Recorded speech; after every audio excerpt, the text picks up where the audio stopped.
I'll have him run like a crazy man.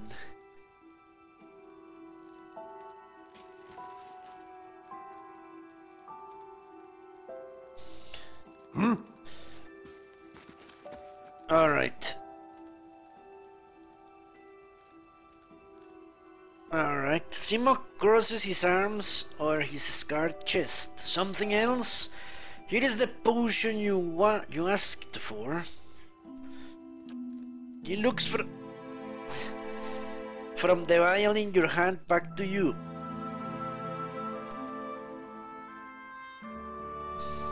Shit! Something's wrong. His narrow eye. What are you trying to give me?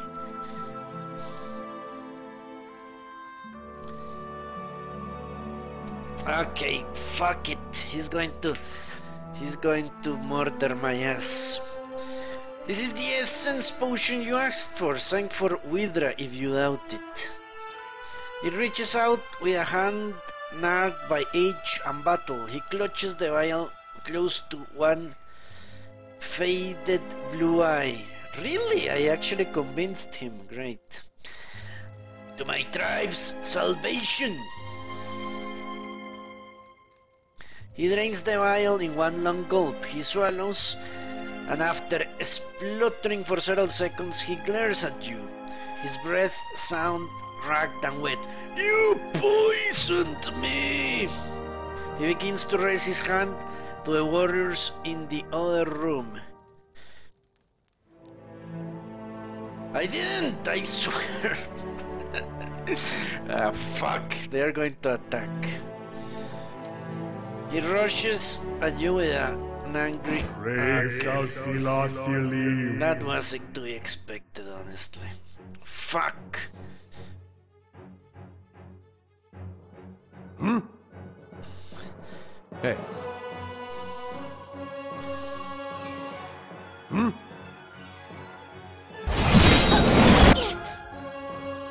Jesus Christ, it's like 100 people.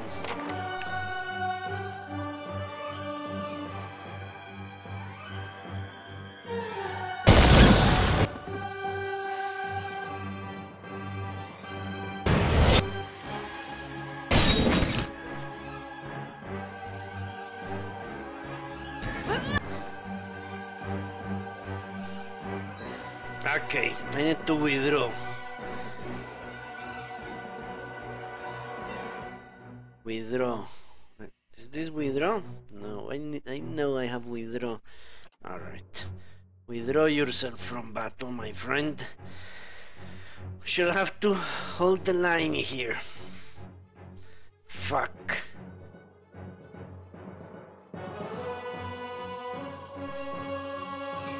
Do I have anything to confuse them? To charm them or something? Let me check.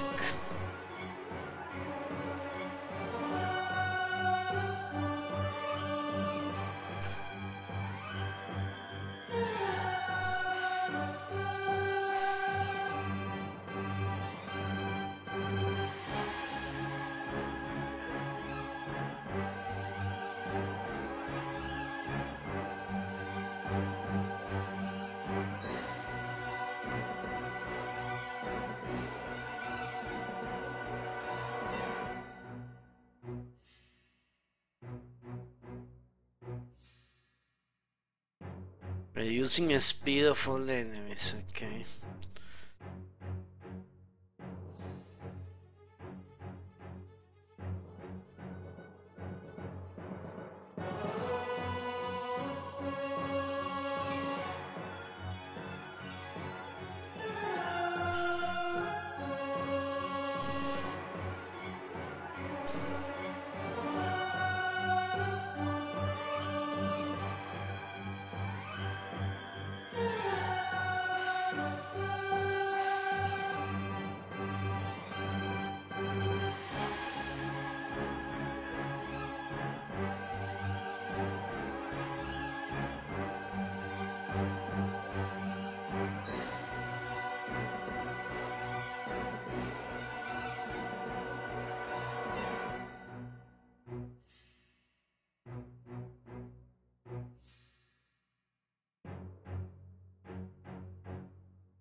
No. Okay, doesn't seem like I have anything. But that guy exploded and dropped me. What the hell was that all about? Okay. Huh? He needs to hold the line. Shit! Hey.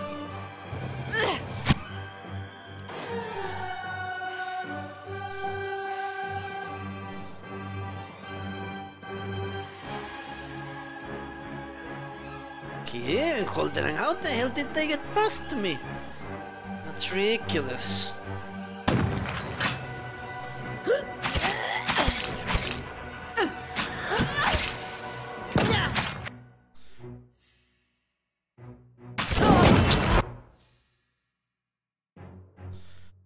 Okay.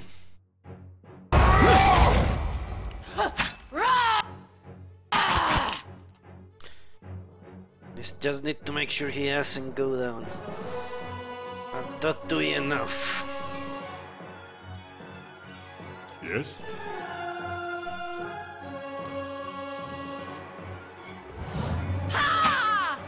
This isn't working!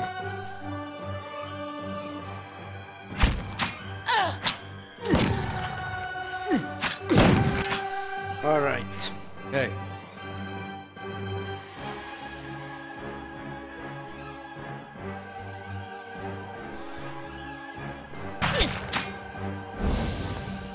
Yes?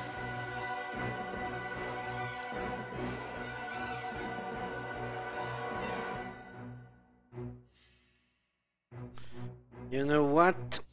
Let's cast them here.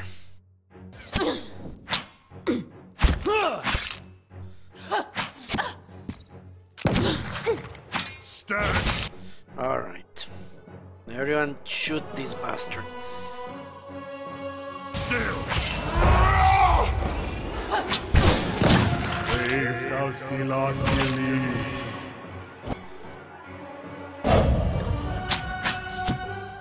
What? I'm going to leave Durance there. Durance is... I don't know what Durance did, but he's holding the line of half the men there. This is the choke point I wanted.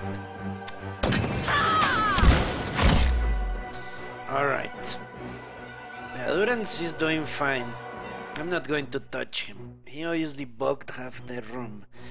So...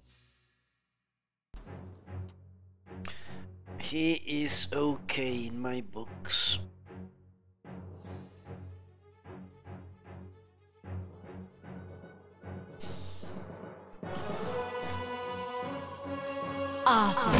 Working raw.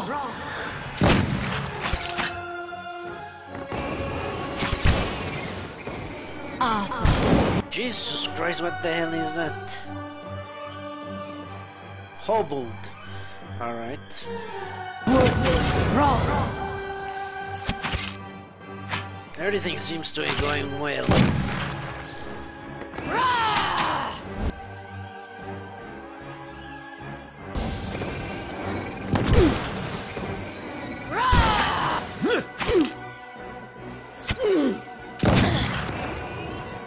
Shit.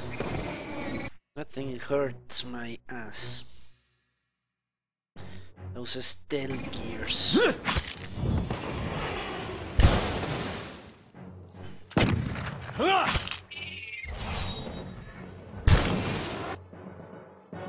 Alright.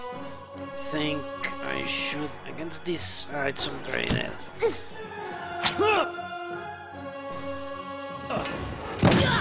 Curse your eyes.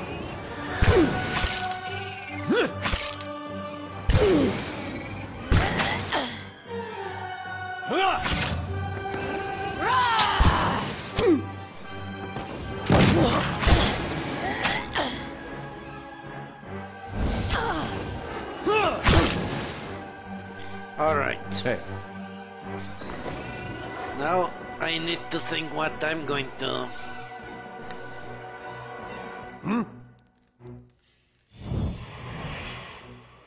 Let's If retreat. it makes you rest easier. Okay. Hey, I need to find a Doors. position for him where... Well, I need 2 guys at least. Alright. So I need the other off tank. Yeah. Let's make her... Sure. Yes. Eh? No problem. Damn, missed. Alright. So 2 tanks, let's hit consecrated ground. What? Consecrated ground. And I need her to put the circle of protection here. Alright. Perfect. hey.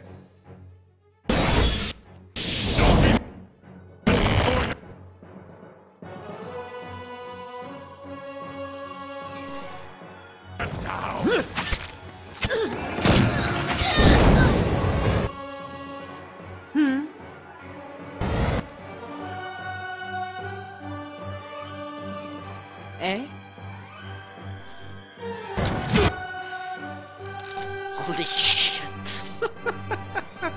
What the hell is going on?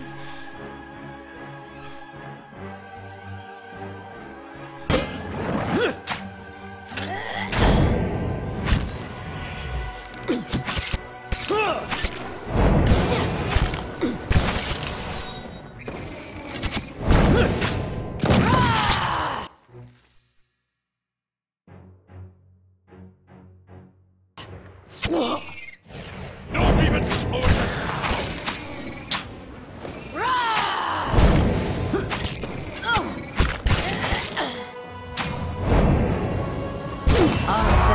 Were them wrong.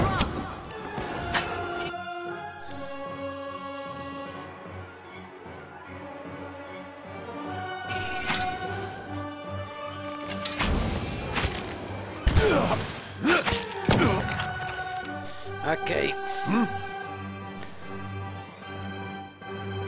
What?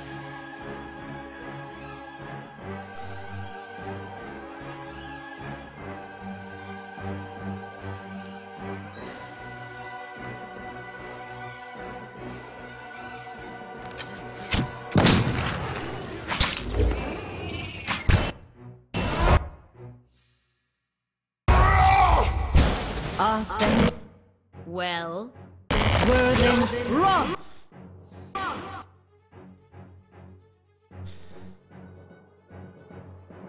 Hello, Cyrix. How are you?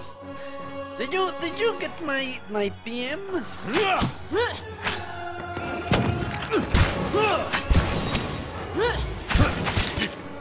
Jesus Christ.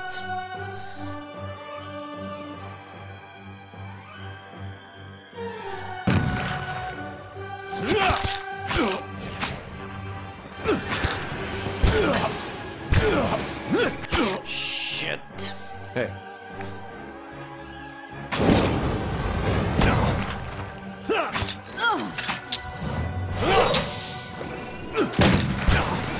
I sent you a PM a few days ago about Planescape Torment. I'm guessing you didn't receive it. There you go. Will the rest of the tribes attack me once I'm out of here? Shit. I don't have anything to vouch for my...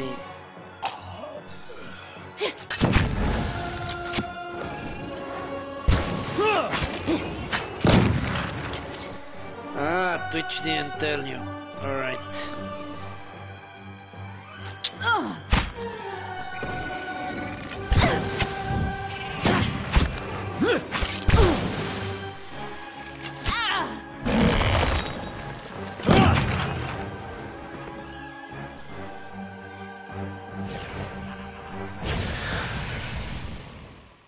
Well, I truly hope I'm not going to get attacked as soon as I exit this place. Ah, you know.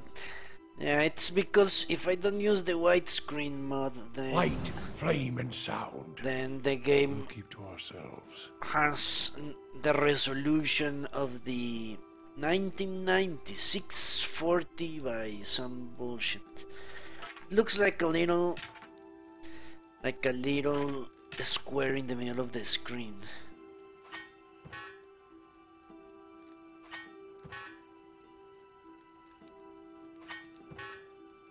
I wonder if the whole city is going to start attacking me. If that's the case, I'm done. It's over.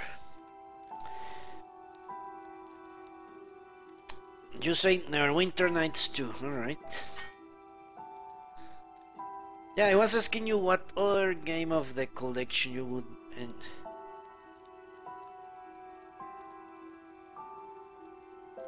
I remember I had a game like that. What was it? An old school game. I don't remember anymore. I did manage to install that mod.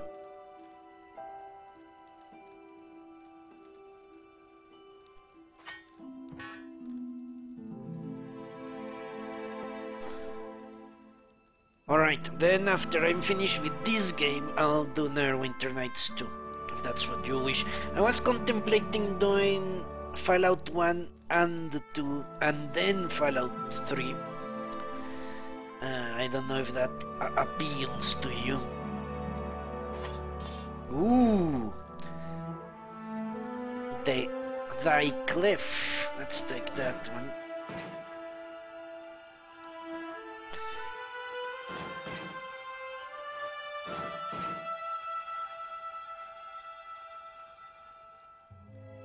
All right.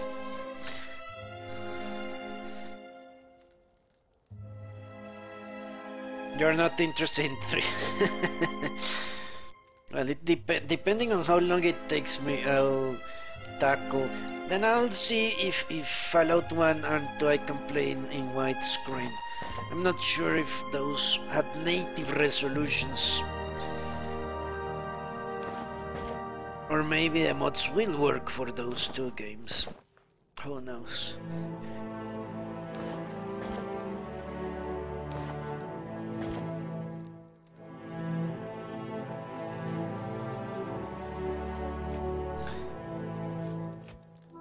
If I can install them, then I'll play it. I know for sure that Neverwinter Nights has full screen support. Even then, Neverwinter Nights 1, which I did play a long time ago, though this... A piercing ring fills your ears as you near the whale shrine. There is no other respawn. It's true, I need to search for a god that actually likes me. Yes. I think Berath would be... Let's look at her. Favorite dispositions, stoic and rational. She's a priest of Berath. Without durance. It's the same bullshit. What? Impossible.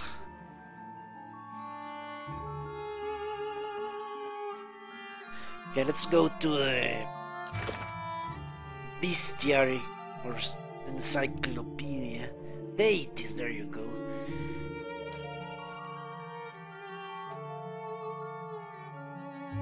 They don't tell me about the dispositions. Fuck.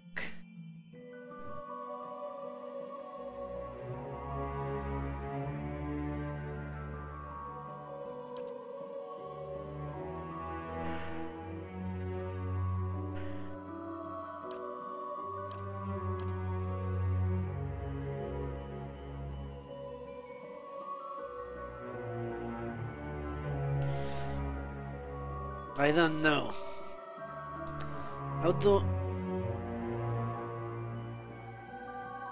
Yeah. I thought if I went to them, they would... Personal, that must be it. Fuck, that doesn't work either.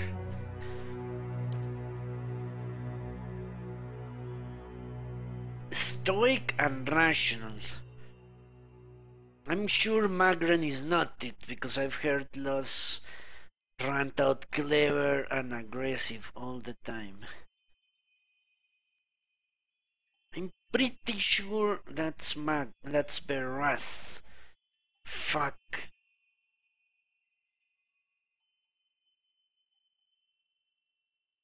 Yes, Trix, I'm sure of it. You're right. Problem is, how do I find which god is stoic and rational? The game won't tell me at this point.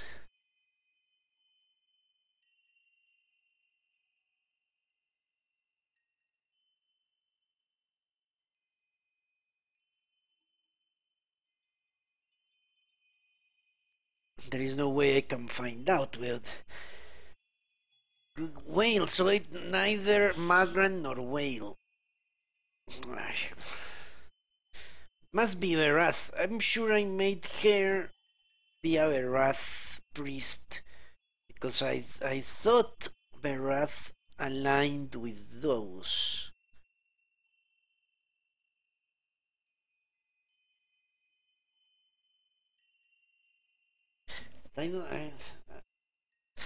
Look at this, my highest reputation is for being honest and for being deceptive. Shit.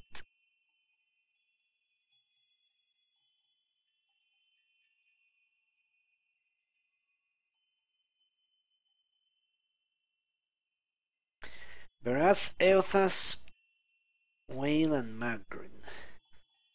It must be Berath, I'm sure of it. I think I need to pray to Berath.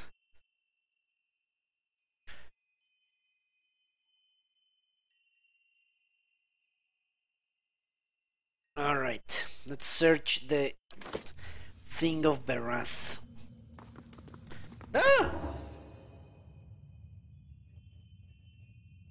In the glittering stars nearby the constellation you see the grim shape of a skull. Its jaws are wide open, as if frozen in a silent scream. Okay, so he can walk. Let's get him out of there. I thought the game had fucked me. Okay. What did they mean out waiting for the stars to be aligned? Sincerely.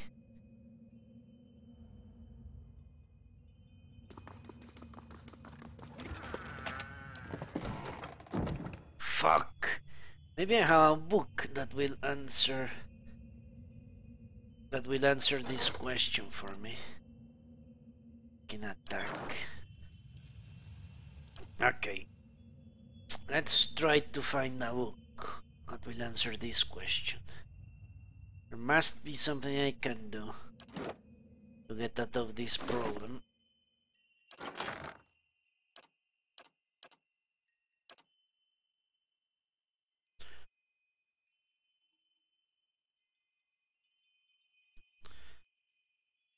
I got a journal not long ago.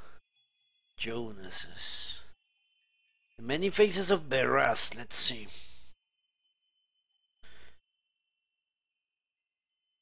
Berath teaches us duality exists in all things. There is life in death, death in life. Embrace this duality and you honor Berath.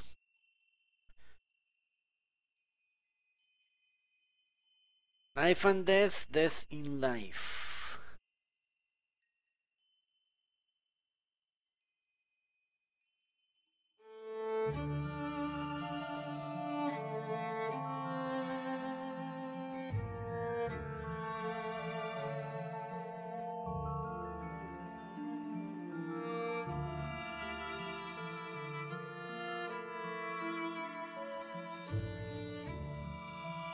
Fuck.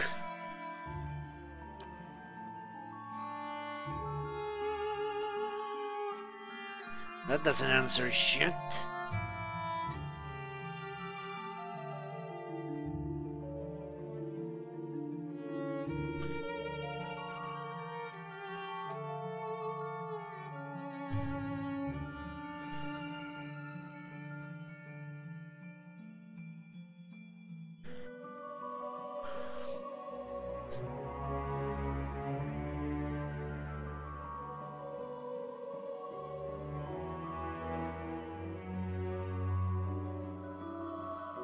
Fuck it all. Let's go with Berath. Let's pray to Berath and hope for the best.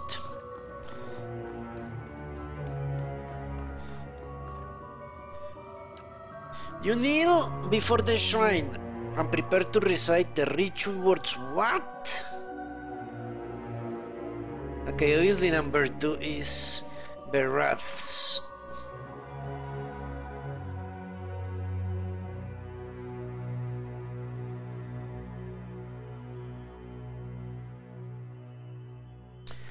There is life in death and death in life.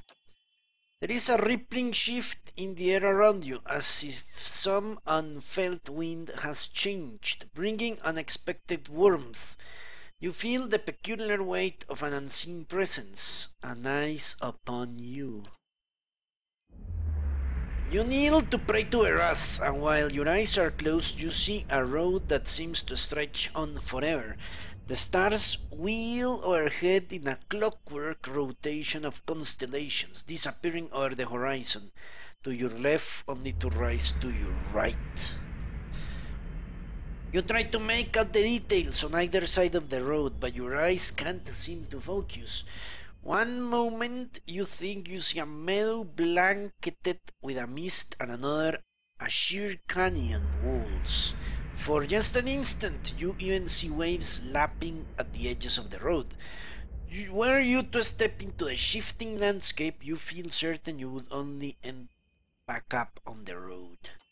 You know this is a vision, but the packed dirt feels firm beneath your feet and the night air cool on your face. You are walking. Your feet seem to carry you forward at their own accord. Something looms ahead. As you get closer, you see two stone figures that look strangely familiar. Our old friends, life in death and death in life, were in the realm of the twined gods, and here its two aspects. You remember the door to Slievan Rilag, and the two figures carved into the mountain next to it. One looks vaguely male and the other vaguely female. Only a thin layer of flesh covers their skeletal bodies, which twist to face the doorway between them. The doorway, however, is not what you saw in the ruins. It's a skull, gaping and jawless. As you look into it, its open mouth seems to grow.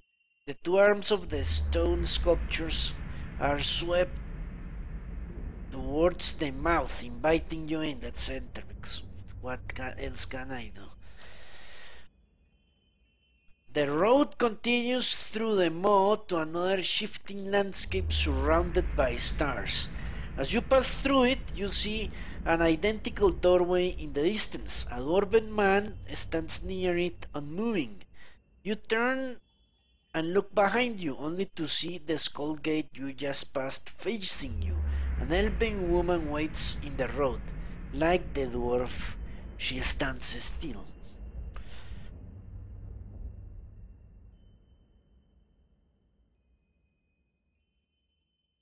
Okay, I'm going with the woman because we are a lady as well. I have no reason to select one or the other, in all honesty.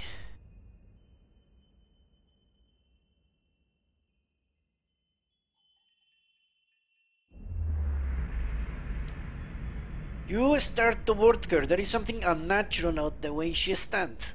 She's too still. When you get closer, you see that her legs taper into a slender trunk, and in place of her feet are gnarled, twisting roots. She lifts her face to an invisible sun. Her long golden hair is the color of autumn leaves, and as you look more closely, you realize she's your mother, that her head is actually covered in tendrils and vines, sprouting brilliant yellow leaves. Each glimmers with the essence of an entire soul. She gives you a beatific smile. Well, that's reassuring. As you look in, the leaves slowly fall from her head and settle at her roots. They melt into the path beneath her almost immediately. New leaves sprout in the face of the old. She reaches toward you, still smiling as roots spring from her fingertips. Her outstretched arms bar the path. Come, graft your soul to the golden grove. Turn and run. Shit, what the hell am I doing? Graft your soul to the golden grove. I sincerely don't know what to attack her. I doubt it very much. Turn and run. You know what? We're stupid, so we're going to take her hand. Stupid and very, very trusting of people. Her roots twine around your fingers. As they do, they grow rigid and cold. Her outstretched arm petrifies as a rough stone bark overtakes her flesh. She can only look in horror. You break away from her brittle grasp. Her feet are rooted in place, but she twists and writhes as if trying to flee her own dying limb. The petrification reaches her shoulder and spreads down her body, freezing it in a painful arc. It creeps up her neck, and she throws her face skyward like a drowning swimmer. The grayness covers her face, freezing her gasp in stone. Now that she's still alive, you can continue past her. Okay. Only the golden leaves on her head remain untouched. As you watch, they fall one by one to the path below. They shrivel as the shimmering essence fades from them. You lift your gaze and see a dwarven man standing further down the road. Let's go to him then. You continue down the road toward him. He looks as you approach, but you can't tell if he's looking at you or through you. His smile is smooth but flaccid, as if the flesh has detached from the muscles underneath. As you look on, his face begins to change. Wrinkles crack at the corners of his eyes. His mouth sinks, carving deep lines from his nose to the corners of his lips. His jowls sag and the loose flesh hangs like dough. He raises his cupped hands. They are covered in blood. He lifts them to his face and smears himself from his newly greased forehead to the wattles of his neck. As he massages the dark, sticky fluid into his skin, the fresh wrinkles disappear. The hanging folds recede, and his flesh tightens as if re-adhering to his skull. He lifts his head, and this time you know he's looking at you. His renewed face looks like a mask, artificially smooth and still. Behind it, his eyes are two hungry pits, yawning like the empty mouths of skulls. Come, make your sacrifice to the Ethel Nook. I'm going to the same shit. Let's give my hand to him, whatever.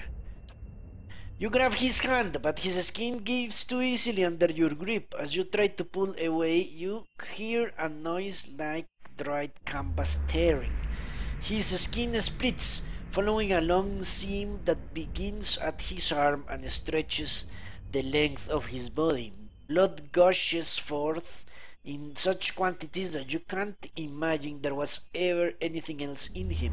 Sure enough, as the dwarf empties of blood, he collapses like a desiccated husk. The blood in the path gleams with 1,000 souls worth of essence. The essence evaporates, trailing shining filaments into the night's sky. Only now that he's dead, you can continue onward. The blood pools around your feet. A voice echoes along the road, barely more than a whisper on the breeze.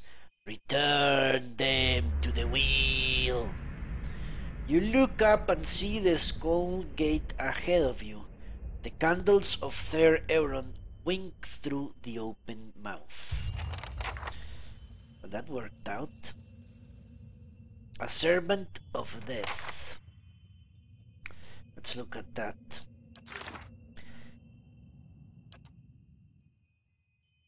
Berath tires of mortals evading the natural cycle of death and rebirth. He showed me two individuals in particular, a dwarven man and an elven woman, who have extended their lives for centuries. Ah, okay.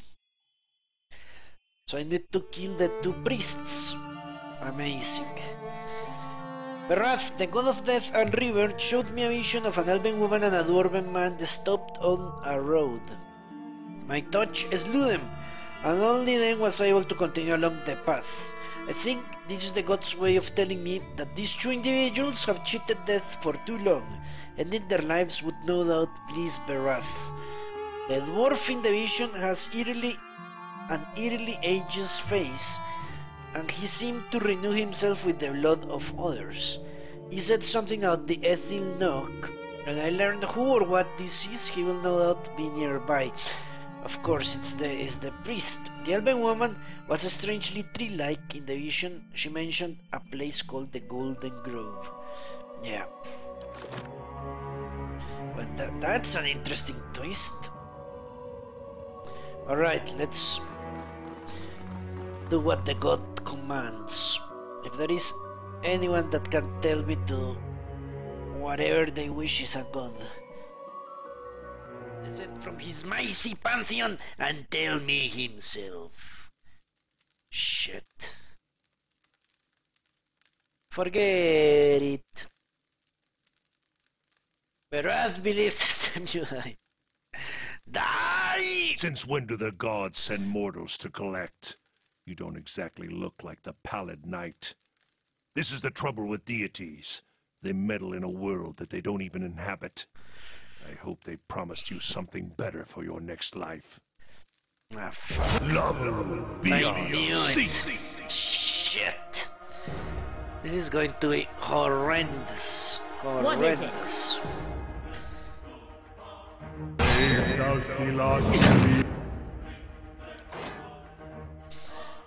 Following your lead. Okay, at least it seems my plan is sound. We're holding them on the staircase. Shit! What the hell was that?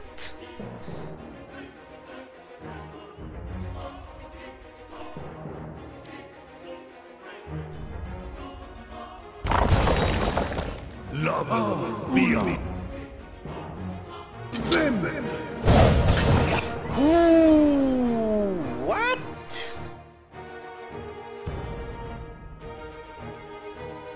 Jesus Christ.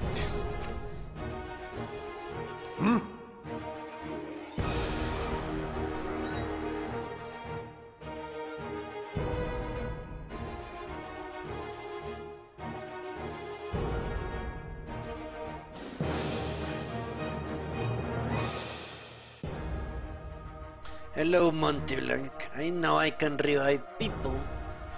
Pretty sure I can.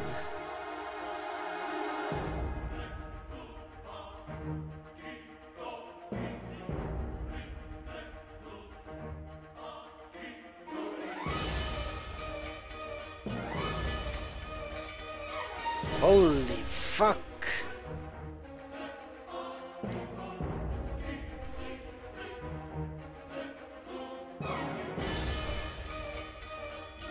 Yeah. Yes?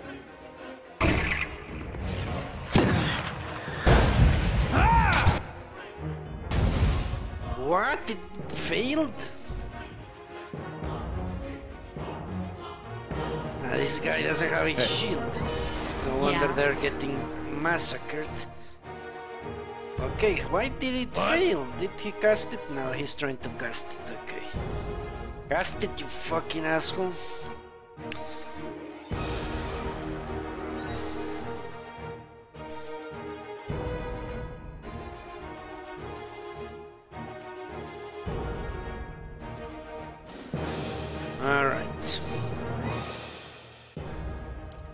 She needs to heal herself, I'm betting.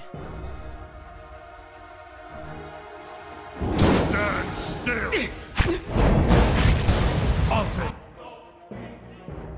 Okay.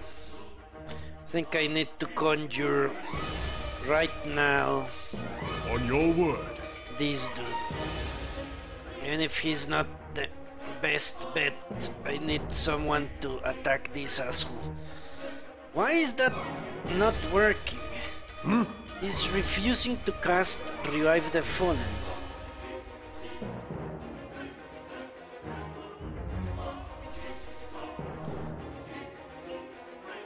I don't understand why that is the case. Okay, we need to do something to truly kill that dude quickly.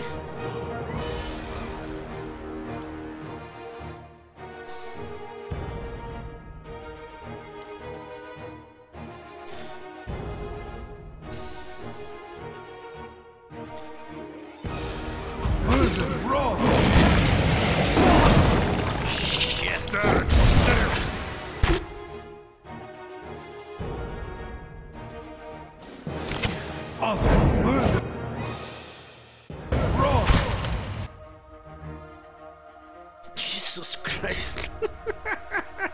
What the hell? This guy doesn't allow me to cast anything. Okay, this guy is almost done. What I truly need is consecrated ground here. So at least cast that, you motherfucking asshole. Okay, that rain blight should die once this guy goes away. Don't attack the rain blight, you fucking dude. Shit.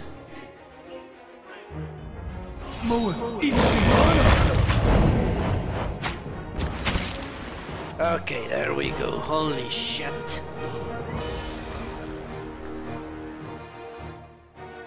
Okay, this guy needs to prop up.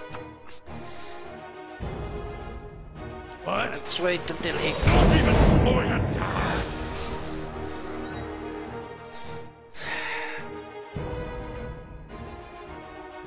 Okay. Everything is fine now. That guy is dead. I think we are out of the woods. What? To be honest. Let's gang up on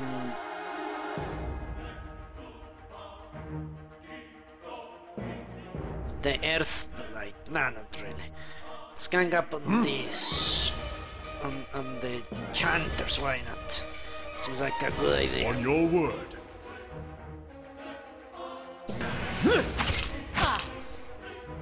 Got him.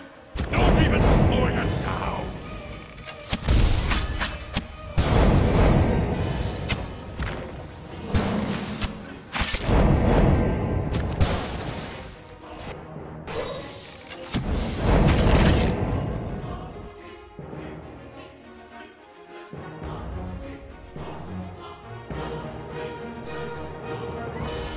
Yes? Alright, I need this guy to summon the creatures here. Don't even slow it down. Got him. Stand still. Fuck! It's not what I wanted, but it works anyway. Don't even slow it down. Brave thou Silon believe.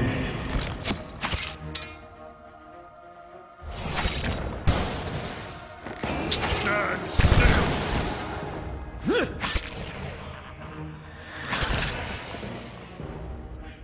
Eh?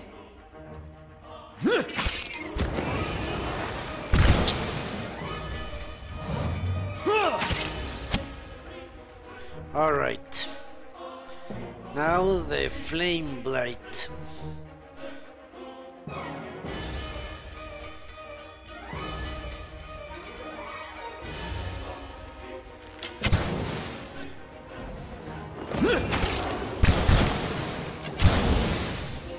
Great. Now move Yeah. her a teensy bit lower.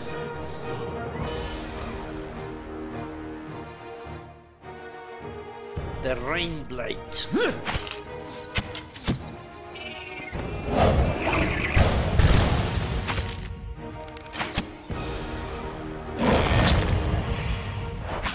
The hell is that?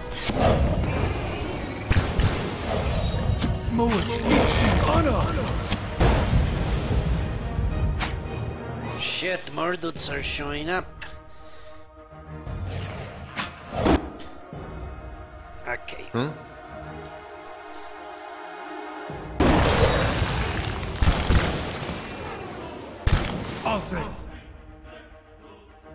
Turns out those keepers are actually problematic.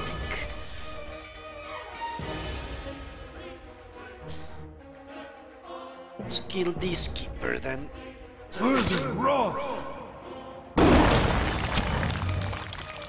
Fuck. Okay, let's put a shield of protection.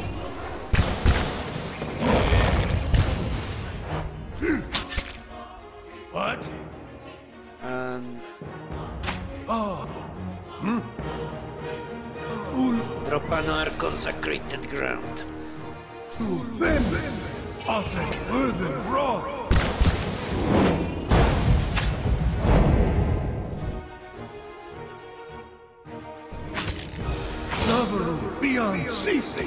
I can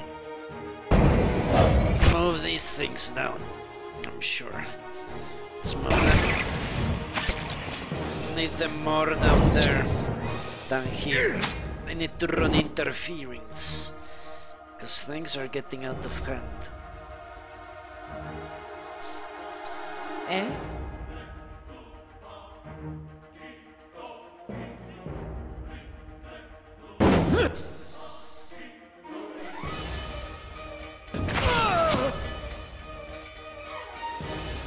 What? Don't even slow it down!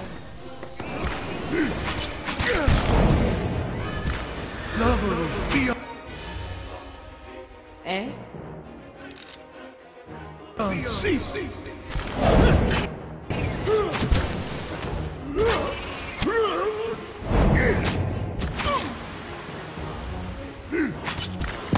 slow it down!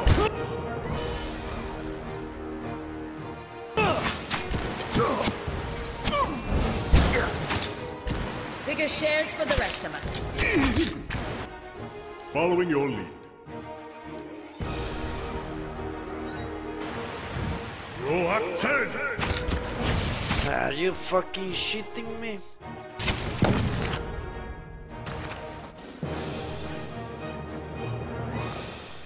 Okay.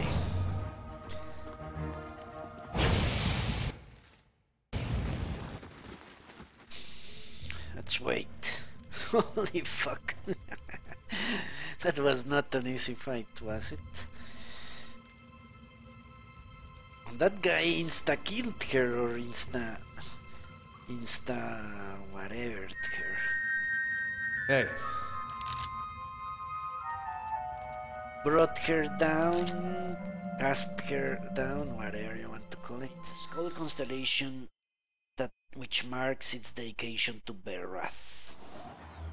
As you pray to Berath, you again find yourself on the road. Squinting into the distance, you see a short, pale figure waiting for you. At first, you think it's another vision of the Archdruid Reshtim, but then you notice the figure's skeletal frame and rictus green. He stands in front of another skull gate, but way leads down, not onward. He beckons you to approach. The usher, gatekeeper of the shroud. Not here for us, I hope. I'm not done just yet. Behind you is a woman, her skin milk pale against her black hair. She wears a suit of armor so dark it seems to suck the light from the stars. The road winds up a mountain behind her. You never played an arena. A toll, traveler. A toll. A toll. Well, I'm going to pay her, why not? It's like Caronte or whatever. I've never played... I played Oblivion and I played the Skyrim. Never played the other games. But I saw a long playthrough of Morrowind. You drop a few coppers into her hand and she closes her fist around the coins. You instantly feel a small weight added to your purse. The lord of this road demands of all, but he lends generously, that all might travel his road again. Behind her the usher grins his lipless smile and wait. The road bores into the mountain and you find yourself in a gigantic cavern. The ceiling curves up and away. It is dotted with moisture. At this distance, the shining beads look like stars, clustered and scattered into constellations. The usher and the pallid knight lead you up a trail carved into the edge of the cavern. Two identical cave mouths wait ahead, and you follow the usher to one of them. Standing at the edge and gazing down, you see an endless ever-changing plain bisected by a road. Only then you do realize that you're no longer on the road. As you follow the road to the point where it disappears below you, you realize that you're standing on the eye sockets of a massive skull. The usher points to the road. Archdruid resting appears below you. He just as you remembered him, stern and smooth-skinned. Yet, with each step along the road he grows, swelling with blood and essence. His high steps become slower and slower until he stops altogether. His distended body fills the path completely. You met a dwarf traveling this road. What did you do?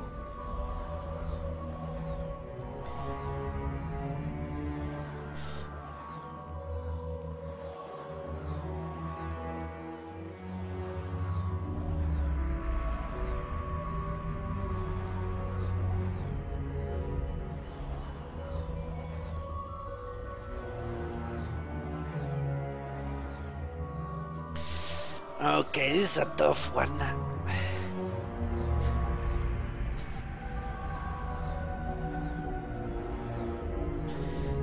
Number 3 or number 5? Fuck. I killed him, Monty. But yeah, I would definitely play the whole Elder Scrolls series down the road. Asterisk for sure.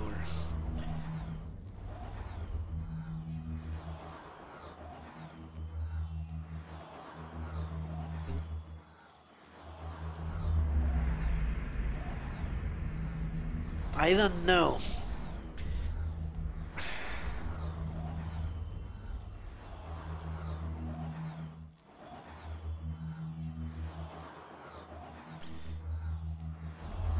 Okay, I'm going with number 3, although number 5 is also very close. I don't like the first. It is the destiny of all mortals to die. Yeah, that's true, but killing mortals is not necessarily the will of the gods. To gain Berat's favor, maybe number 2.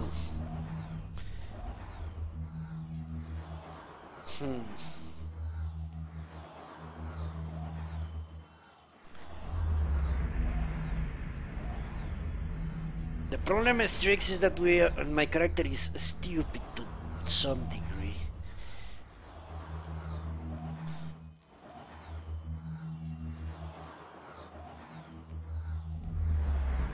I brought him new life, but they are asking me exactly what did I do.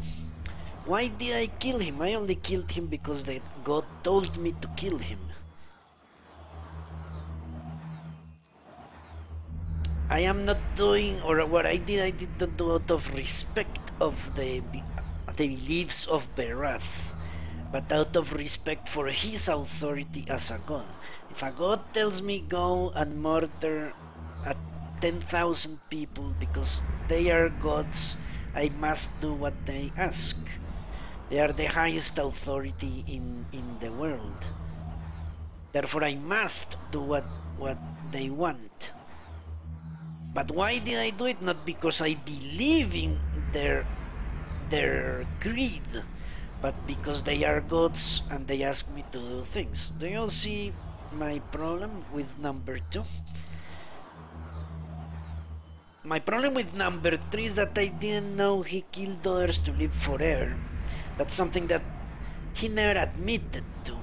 It's actually something the god showed me. There, let's go with 5. Yeah, that's my problem with number 3. The god says that's the truth, but unlike the other woman admitted quite plainly that she did feed off the other people, but the dwarf didn't. Therefore, I only killed him because the gods asked me to. So it is the destiny of all mortals to die. I fulfilled the will of Berath. The pallid night flesh is taut against her skull. She nods once, barely dipping her chin. It is also destined that all should be reborn, that their essence circulate.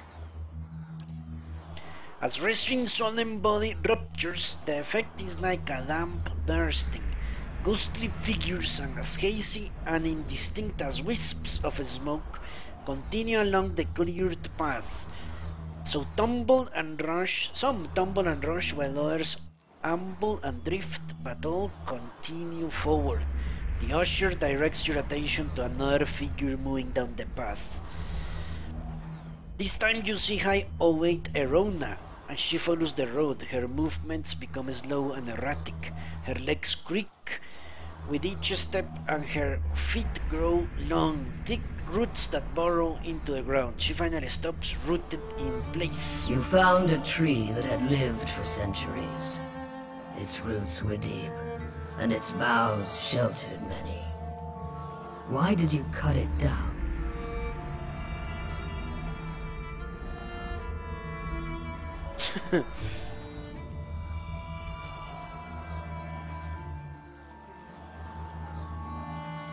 I'm going with number 4. This is clearly an easy choice. It was a parasite. While all its branches sheltered others, its roots sucked them. All draw their life's energy from the deaths of others.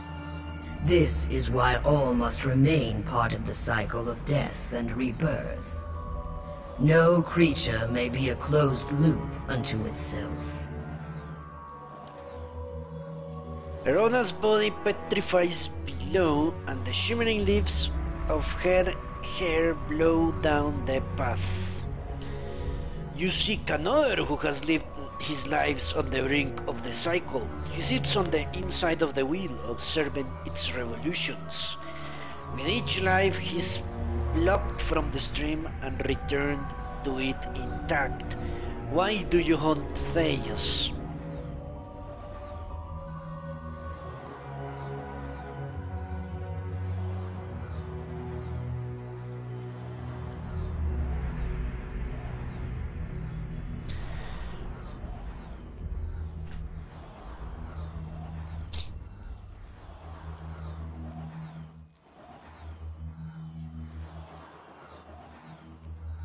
Okay, I'm not searching. Actually, okay, originally, yes, we were chasing him for answers. But now that he has been revealed as someone that has manipulated history, that killed the Duke of Defiance Bay, I'm actually searching him to kill him.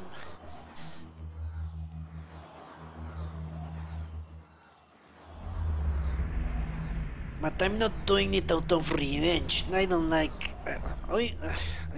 the two options I'm left with.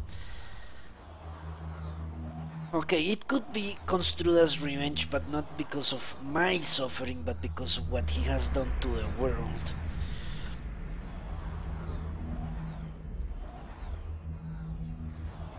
Why is all this shit so personal?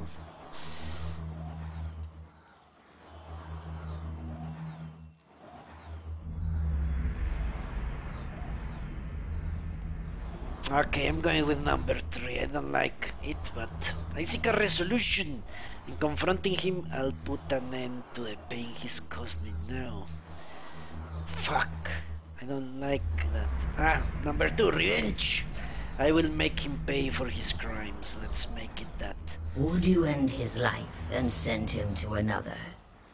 Theos is but the instrument of your torment.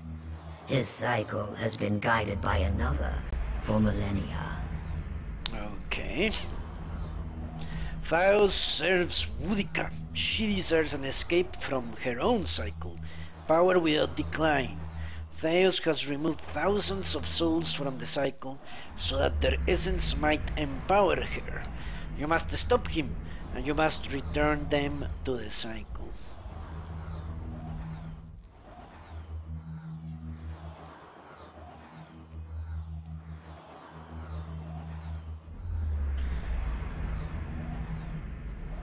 Okay, let's ask, what end would it serve to send souls back into the cycle? Because that's the natural order, I'm guessing.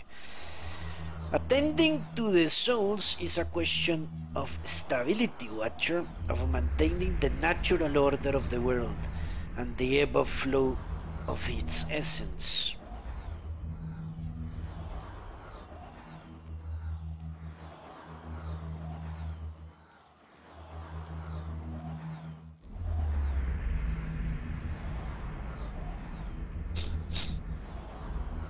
Okay, this is a good question. What's wrong with Boudica seizing this power?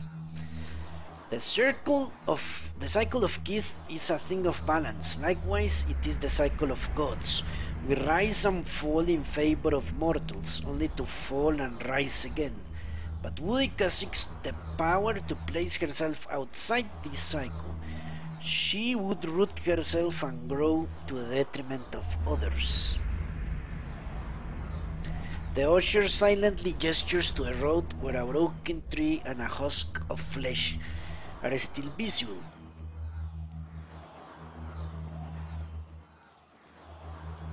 Okay, I actually understand what she's telling me, so...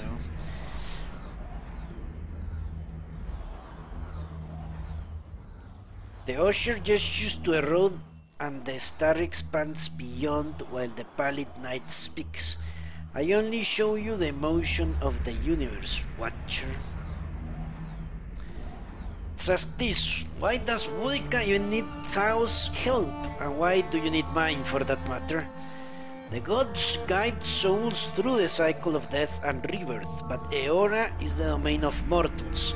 We stand aside, weights and counterweights. We are one to alter the tides of the Kith. All would follow. Were one to alter the tides, all would follow. We would tip this world from its axis.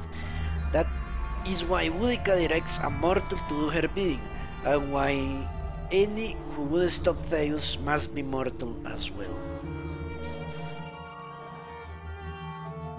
Alright, then we must go and stop him. Although this is in all actuality a problematic thing for my character. What makes me special and Theos a criminal? We are doing exactly the same thing. Actually following the commands of gods. Yeah, Ryuk, let's go for the 8th attempt, eh? I doubt it. If I die, at this point in the game, if I die, I'll just go to another game. Yeah, exactly, Monty. They don't want one of them to escape. Let's say Berath is saying there is a natural order of things. Deities rise and fall, humans die and are reborn. Boudica wants to escape it, therefore she is trying to destroy the natural laws of the universe, and she must be stopped. I can agree with that.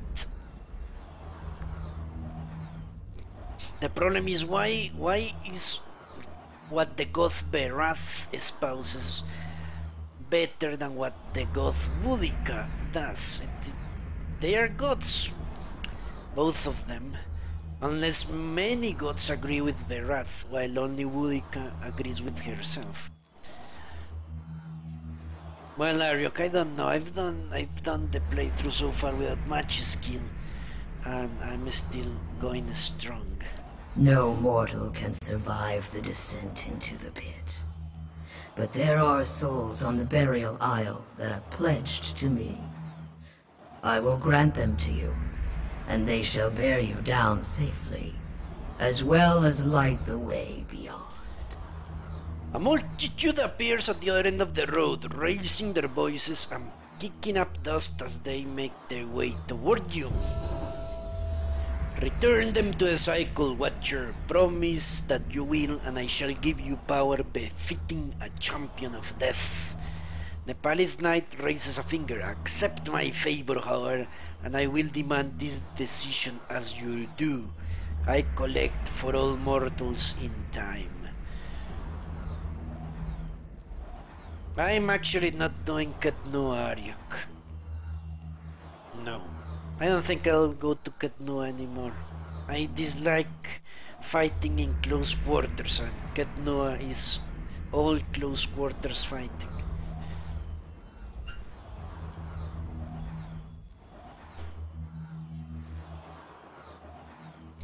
Alright, let's promise to return them to the cycle.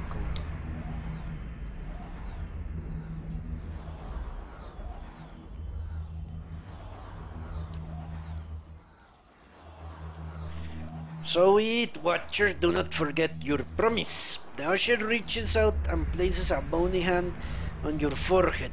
His touch overwhelms you and you feel yourself expand, blinded to reach out, only to find another grasping a hand of the same size and shape as yours, reaching back. When at last you open your eyes again, you're standing in Ther Euron, filled with Verath's power. And there you go. We are the Servant of Death.